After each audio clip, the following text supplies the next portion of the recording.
BEE just hit a crossroads.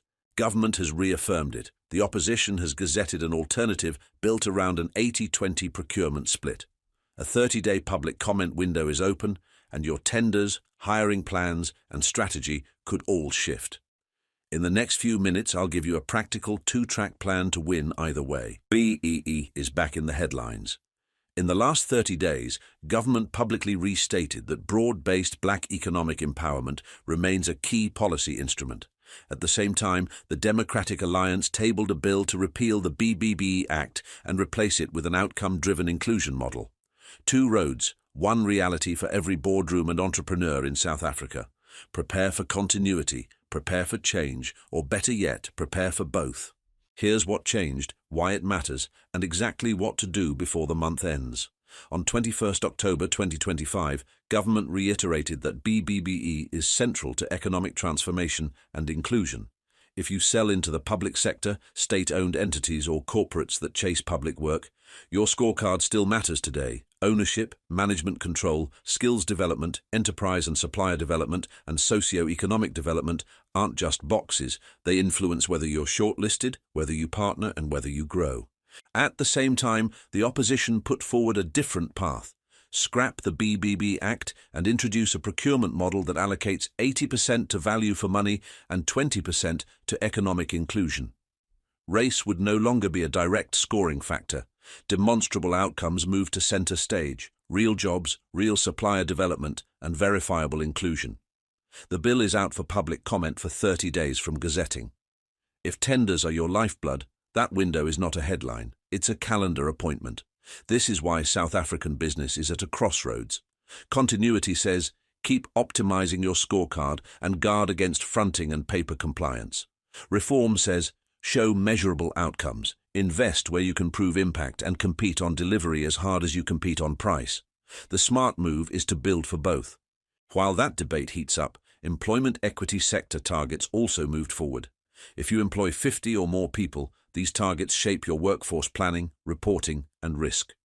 BEE and employment equity aren't identical, but they meet in the same commercial reality: winning long-term contracts, proving transformation credibility, and avoiding reputational and legal exposure.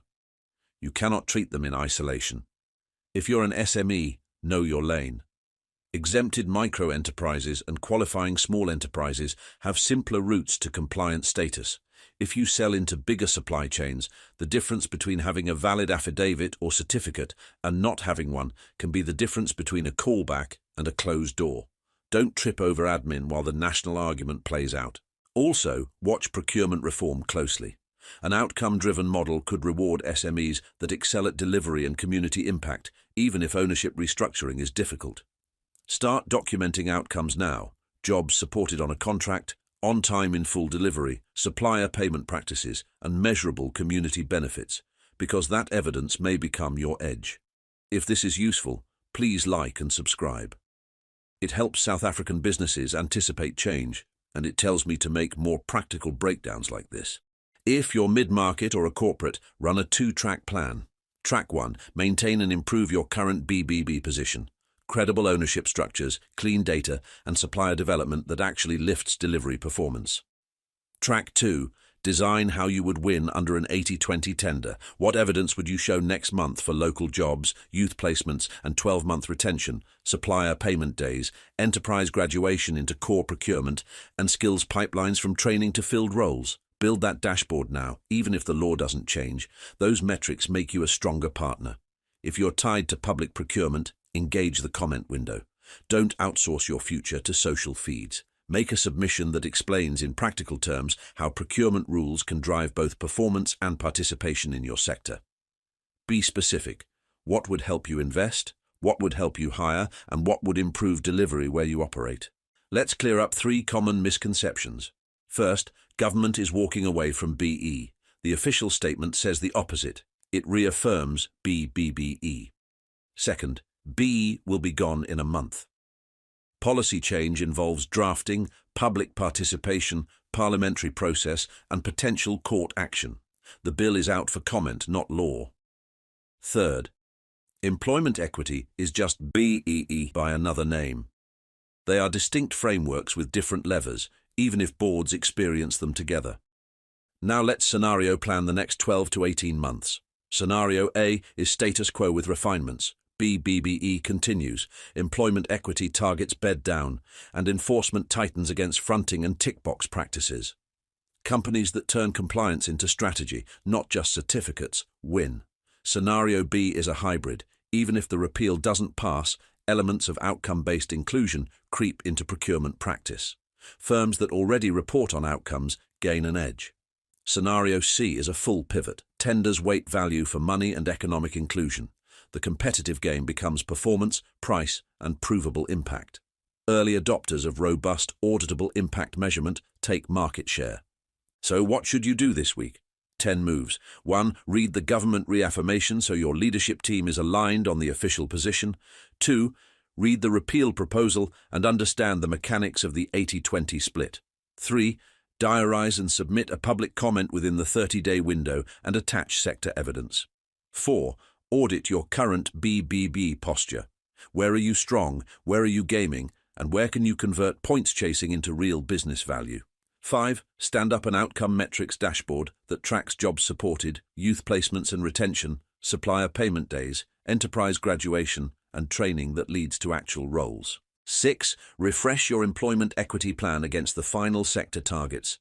Fix data quality and feeder pipelines for scarce skills. 7.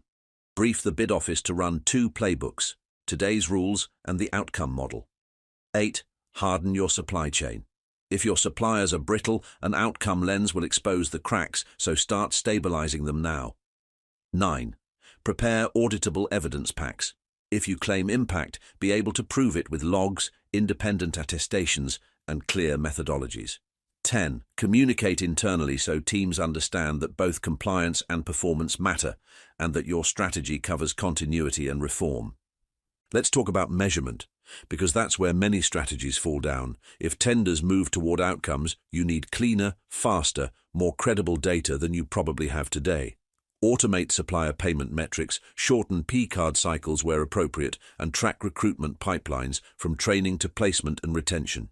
Use independent attestations for socio-economic projects.